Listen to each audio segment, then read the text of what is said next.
Bonjour à tous et merci de nous retrouver sur Monaco Info. Voici les titres que nous développerons dans cette édition.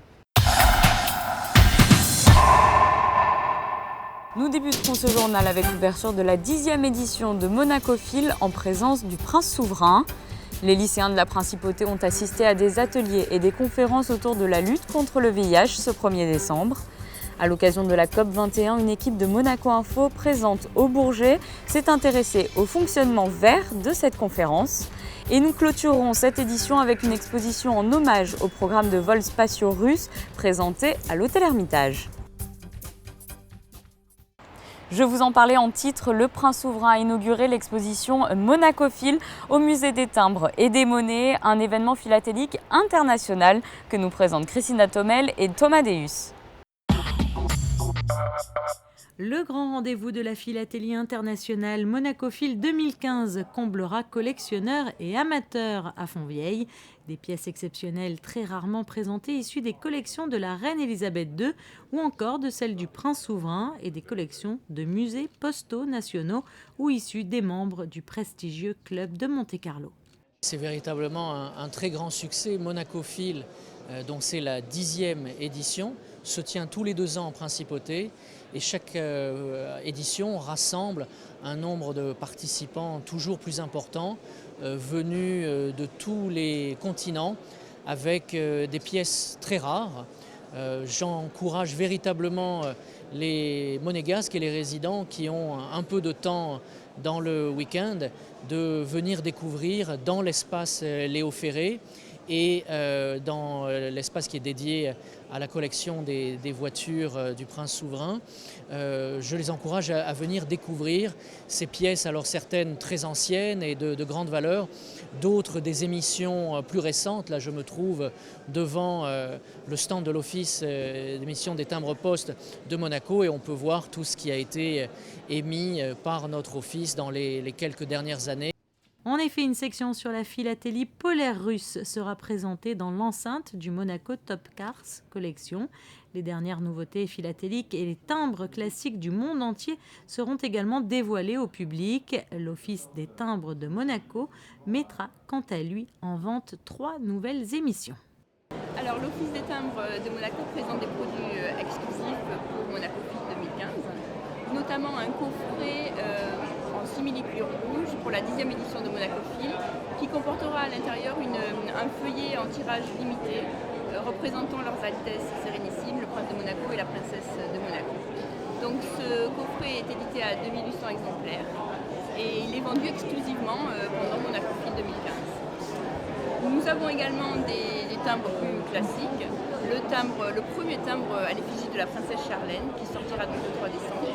L'artiste Stéphanie Van Zyl qui l'a dessiné sera là pour dédicacer, tout comme l'artiste Elsa Catlin qui a gravé ce timbre, puisque c'est un timbre en taille douce, donc la technique la plus chère aux philatélistes.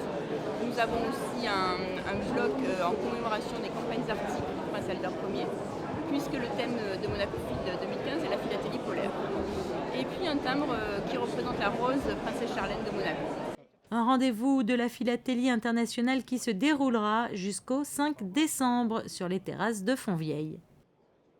À l'occasion de la journée mondiale de lutte contre le sida, des jeunes de seconde et de première ont participé à une journée de prévention au lycée Albert Ier. Au programme des ateliers et une conférence abordant les différentes problématiques liées au VIH. Christina Thomel et Serge Prémont y ont assisté. Voyez leur reportage.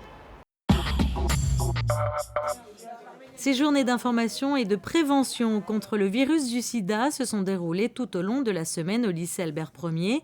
Des journées qui permettent aux jeunes adultes de demain d'échanger sur un sujet grave, la transmission du virus du sida et comment s'en protéger.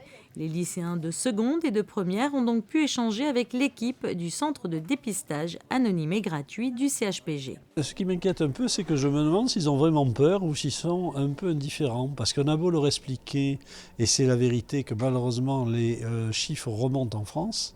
On a eu un grand espoir il y a quelques années parce que ça descendait progressivement. On est descendu à 6200 cas et maintenant nous sommes de nouveau à 6600 cas. Donc ça remonte doucement, ça remonte. Ils ont, je pense, l'impression que c'est passé. Ils ont l'impression, un certain nombre d'entre eux, qu'on vient, qu'on leur fait un truc, mais que c'est vraiment de la routine. Ils n'ont plus la notion de la gravité. J'ai l'impression que c'est plutôt ça qui est le problème. Par contre, sur le plan du CDAG de Monaco, je peux dire qu'ils viennent souvent, qu'ils viennent volontiers, et qu'après, ils sont motivés. C'est peut-être quand ils sont au lycée un peu, ils sont entre eux. Alors il y a aussi toujours cette histoire de faire le malin. Pour parler monégasque, le bulle, puisque je suis monégasque. Pas disons un mot monégasque carrément. Voilà, c'est un peu ça aussi. Hein. Ils sont entre eux. Après, quand ils viennent à 2 ou 3, ils sont beaucoup moins flambants. Hein. On a eu une conférence sur le sida et le VIH. Et on nous a expliqué ce que c'était les risques et un peu tout. Alors tu les connaissais déjà les risques ou est-ce que tu les as découverts? Non, on connaissait déjà. Chaque année, on a une conférence comme celle-là, une fois par année. Et ça t'apporte beaucoup? Tu trouves que c'est important? Vous en parlez entre vous? Oui, enfin entre nous, généralement non, mais je trouve que c'est important. Donc c'est très important qu'on sache comment se protéger et que c'est dangereux si on ne se protège pas. Et donc voilà, c'est très important. Ces journées d'information s'inscrivent dans le cadre d'une forte volonté du gouvernement princier de développer une politique de santé publique exemplaire en matière de prévention. En janvier, les élèves de terminale pourront donc assister aux après-midi du zapping et les collégiens participeront au mois de juin aux journées de la sexualité. Nous ouvrons une page d'environnement. Vous le savez, la COP21 s'est ouverte officiellement lundi en présence notamment du prince Albert II. Cette conférence sur le climat se déroule sur le site du Bourget et tout a été prévu depuis de longs mois pour faire de ce rendez-vous international une conférence respectueuse de l'environnement. Le reportage sur place de Patricia Navarro et Sylvain Péroumal. 10 000 délégués, 30 000 représentants de la société civile, des centaines de journalistes. La conférence climat de Paris est sans doute la plus grande conférence de ce type jamais organisée. Et lorsqu'il s'agit de défendre le futur de la planète à une plus ou moins longue échéance, il faut donc se montrer exemplaire dès à présent. C'est toute l'ambition des organisateurs de la COP21 sur le site du Bourget. Ils ont donc souhaité assurer une qualité de vie et de travail sur place, tout en s'inscrivant dans une démarche durable. Les mots d'ordre sont recyclage, zéro gaspillage et économie d'énergie. À la nuit tombée, les grands plots de drapeaux accueillant les visiteurs sont éclairés par des LED. Des passes Navigo ont été distribués aux participants pour les inciter à emprunter les transports en commun. Des bus électriques circulent et une nourriture à base de produits locaux et bio est servie, sans oublier ce petit sac contenant des cadeaux.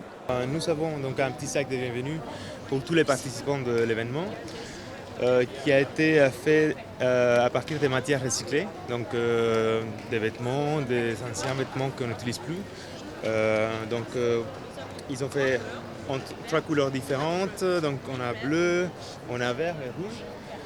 Et donc à l'intérieur, on trouve une gourde en plastique. Je vais vous montrer, qui permet donc d'éviter le gaspillage des bouteilles en plastique tout en remplissant la bouteille au fur et à mesure de la journée. Et en plus, elle peut être personnalisée avec les noms qu'on met ici à l'intérieur. On le remet et comme ça, on a notre gourde personnalisée avec les noms à l'intérieur. En cadeau également, un cahier en papier recyclé. 25 000 sacs de bienvenue au total seront distribués sur toute la durée de la conférence. Des gobelets recyclables et consignés accompagnent le service des boissons dans les bars et restaurants du site. La salle plénière a été entièrement faite avec 900 arbres provenant du Jura. Mais pour chaque arbre qui a été coupé, un autre a été replanté. Enfin, tout le mobilier de la conférence qui n'a pas été loué sera donné à l'issue des débats à des acteurs locaux tels que des associations et des écoles. Je vous propose à présent un voyage dans les étoiles avec cette exposition hommage au programme russe de vol dans l'espace présenté à l'Hôtel Hermitage. Les explications de Christine Datomel. Une exposition innovante qui immerge le spectateur dans l'environnement spatial grâce à des applications interactives, des films, des œuvres d'art et un globe terrestre géant. Une exposition-conférence organisée dans le cadre de l'année de la Russie par Space Trust en hommage aux vols spatiaux russes et qui a rassemblé de nombreuses personnes. J'ai été inspirée par la vision que l'on a de la Terre via l'espace. J'ai voulu rendre hommage au programme spatial russe car la Russie est la station leader des voyages spatiaux et des activités spatiales en général. Depuis 1950, les Russes sont les pionniers dans ce domaine.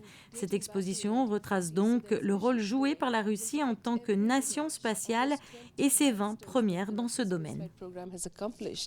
Les étapes pionnières accomplies par la Russie dans l'histoire des vols spatiaux, comme l'envoi dans l'espace du premier satellite, des 3 premiers hommes, des 5 premières sondes lunaires et interplanétaires sur Vénus et Mars, ainsi que l'envoi des premières stations spatiales, ont été mises en lumière. Lors de sa visite, le prince souverain a également remis à la compagnie spatiale Roscosmos le prix de la paix dans l'espace, un prix qui récompense le rôle pionnier joué par la Russie en tant que nation spatiale et son parcours glorieux dans le domaine spatial. Et dans le reste de l'actualité, en bref et en images.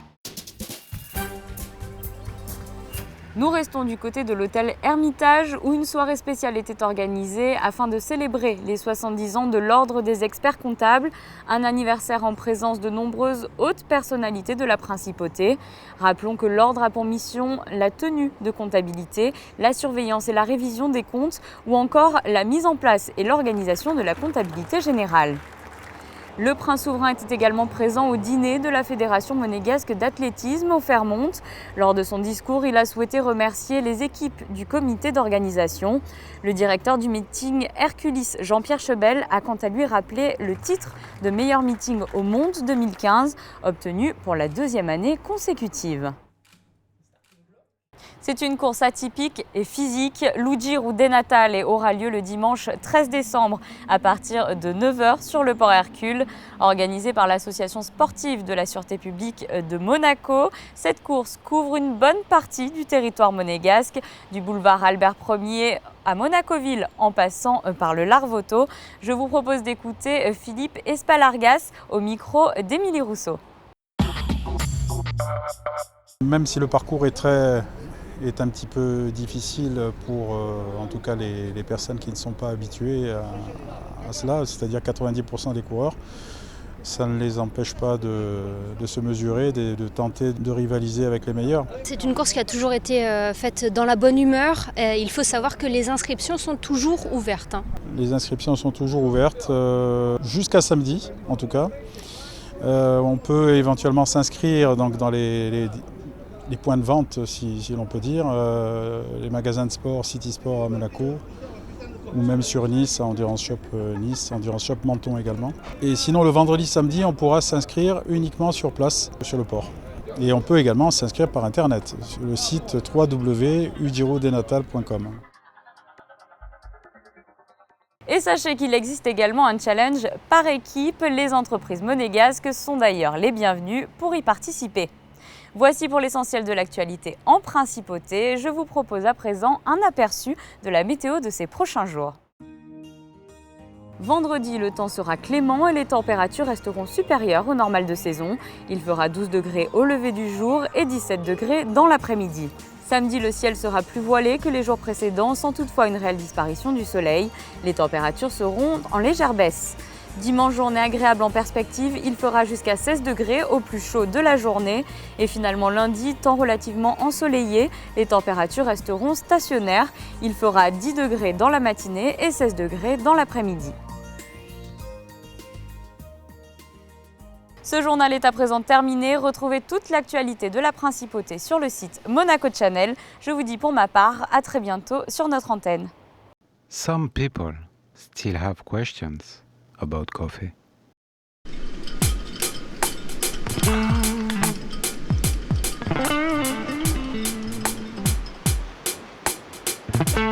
Autre chose? Just Espresso Monte Carlo.